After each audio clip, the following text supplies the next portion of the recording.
In the aftermath of the second failed assassination attempt on Donald Trump, MAGA Republican politicians have wasted no time whatsoever in publicly blaming Democrats for the attempt, accusing them of engaging in divisive rhetoric.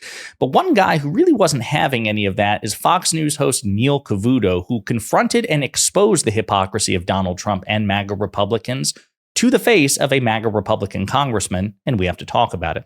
But before we do, if you end up liking this video and you want to support the channel, please be sure to hit the like, subscribe, and alert bells before you go. All right, friends, we have several clips to talk about in this video. It's always good when MAGA Republican politicians are confronted on their hypocrisy, very often by right-wing commentators. I shouldn't say very often, but when it happens, it is the highlight. It's better than when a left-wing commentator such as myself does it, because that means that they're being exposed by members of their own camp, so to speak. And so I want to play this about 2.5 minute exchange between Neil Cavuto, Donald Trump's least favorite Fox News commentator, and a MAGA Republican congressman. Very much. I want to pursue all of this with Mark Green, the Tennessee Republican, is the House Homeland Security Committee chairman, also playing a very crucial role looking at what happened in the last attempt on Donald Trump's life. Congressman, Chairman, always good to have you. You've been hearing a little bit about many of your colleagues blaming Democrats in their rhetoric, Donald Trump doing the same, and that this kind of lit the fuse. What do you think of that? Well, clearly, Neil, this whole assault, really a lot of false narrative about things that Trump said regarding January the 6th. I mean, he was very clear, peaceful protest, and they have taken it as a political opportunity to bash him and to say that he's anti-democracy and all that. I mean, you look at the incident at Arlington the other day, the things that they said about that, totally wrong, totally not what that president's about. He loves the military. He was there. He's loved on those 13 family members ever since the incident occurred.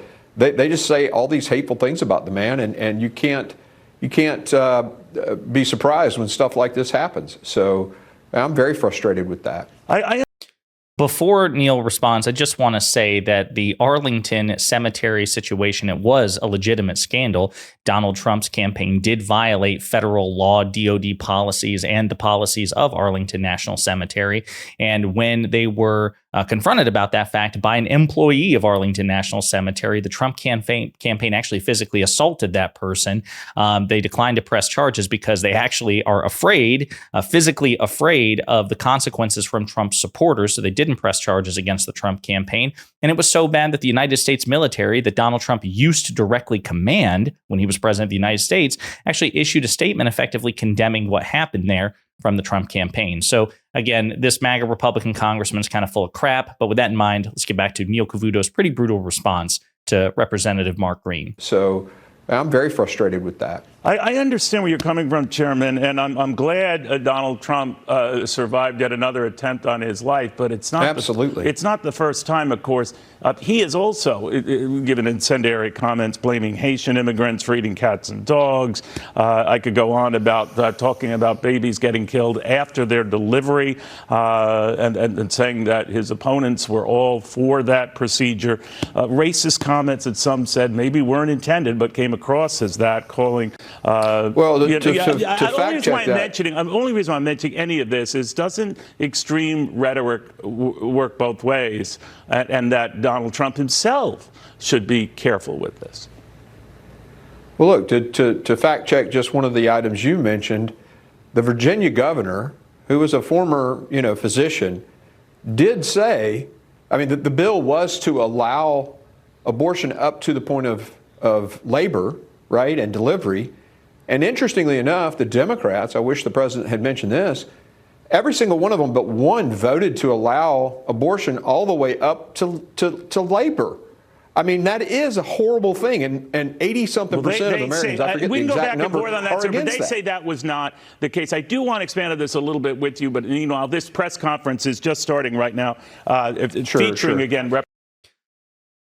So again, there you go. You have a MAGA Republican congressman really doing everything in his power to avoid taking responsibility for the disproportionately incendiary rhetoric coming from his cult leader and his party. Again, it's one of those things. It's so funny to see this in real time, that MAGA Republicans and Trump again, they want license to say whatever they want, whenever they want, wherever they want, about whomever they want, with impunity.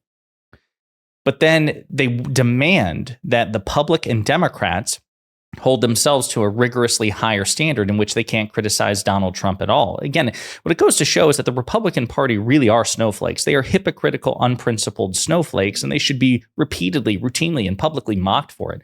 As a matter of fact, after the second attempt on his life, Donald Trump took to Truth Social and he dropped this unhinged rant saying the rhetoric lies, as exemplified by the false statements made by Comrade Kamala Harris during the rigged and highly partisan ABC debate and all the ridiculous lawsuits specifically designed to inflict damage on Joe's, then Kamala's political opponent, me, has taken politics in our country to a whole new level of hatred, abuse, and distrust. Because of this communist left rhetoric, the bullets are flying and will only get worse. I should say that in that second attempt, the only bullets that flew were from Donald Trump's Secret Service protective detail shooting at the perpetrator, who did not have line of sight on Trump, according to new developments. Again, not to downplay the threat, but it's not like the first attempt where Trump was actually shot at. So he is definitely playing up the second attempt. And it will only get worse. Allowing millions of people from places unknown to invade and take over our country is an unpardonable sin. That sounds pretty divisive. Our borders must be closed and the terrorists, criminals, and mentally insane immediately removed from American cities and towns, deported back to their counties of origin. We want people to come into our country, but they must love our nation and come in legally and through a system of merit. The whole world is laughing at us as fools. They are stealing our jobs and our wealth. We cannot let them laugh any longer. Make America great again. Again, so many things we could fact check here. So terrorists, criminals, mentally insane. If we deported them, there would be no Trump supporters left in this country. I'm kidding. He says that people who come here must love our nation, but Donald Trump routinely insults America. He says that we're a third world failing nation. He says that we're losing. We're in a state of abject failure. That doesn't really sound like love.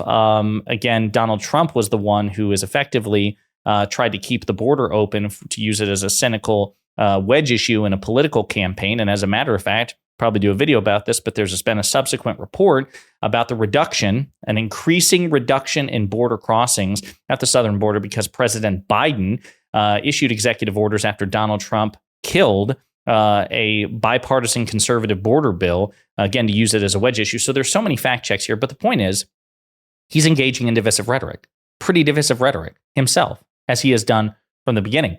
In contrast, I'll point out that after the assassination attempt, President Biden actually called Donald Trump, as he did after the first attempt as well. And according to Trump, it was a nice call. I don't know why the Hill's website is like that, where if you try to zoom in at all, it just freaks out. But yes, President Biden called Donald Trump to check in on him, as he did after the first attempt. And even Trump issued a statement saying it was a very nice phone call. So it just goes to show that despite the substantive disagreements between these two men and the fact that Donald Trump is indeed a threat to democracy, Biden is enough of a statesman that he will reach out to his political opponent, somebody who has inflamed tensions, attacked his son, attacked him in the most divisive rhetoric possible, to check in on him.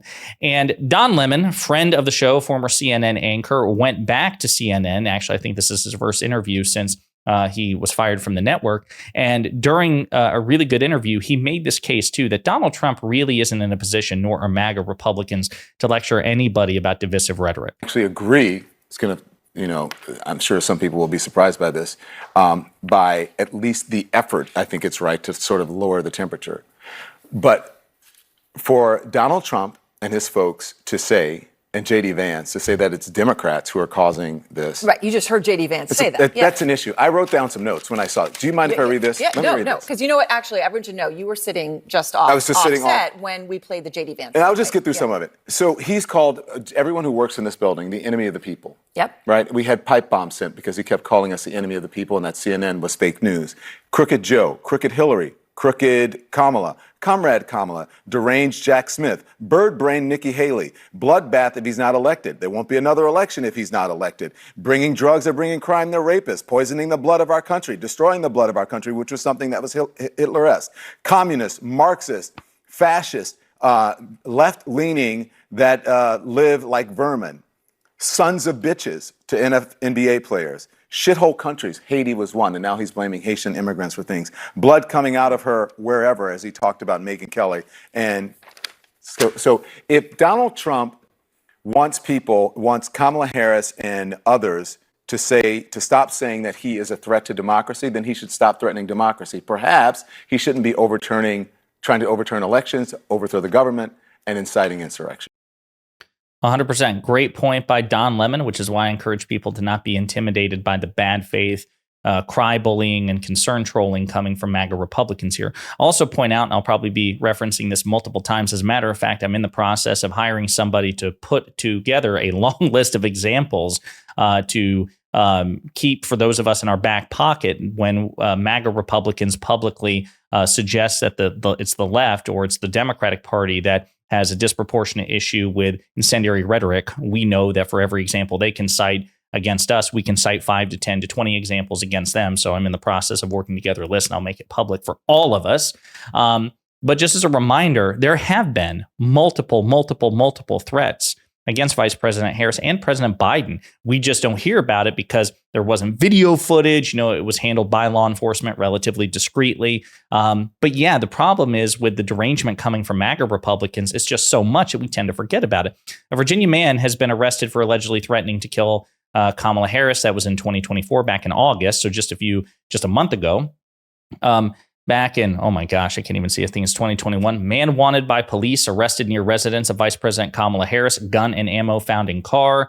California man sentenced for threatening to kill President Biden and Vice President Harris back in June. And this isn't a comprehensive list. As a matter of fact, Donald Trump, you may recall, retweeted President Obama's alleged D.C. address. And then a Trump supporter was found a day later outside President Obama's address, having seen that retweet. We know that there is a direct connection between Donald Trump's tweet and this Trump supporter going to President Obama's home and threatening to live stream his murder of the former president. So what I'm saying is, again, to the extent that rhetoric should be turned down, that's a perfectly fair argument to make. But the fact of the matter is you have to apply the standard to both sides. If you think that incendiary rhetoric or harsh rhetoric needs to be reduced, fair enough. But then MAGA Republicans have the same obligation. And instead, what it turns out to be the case is evidenced by this Fox News interview, and Neil Cavuto points it out.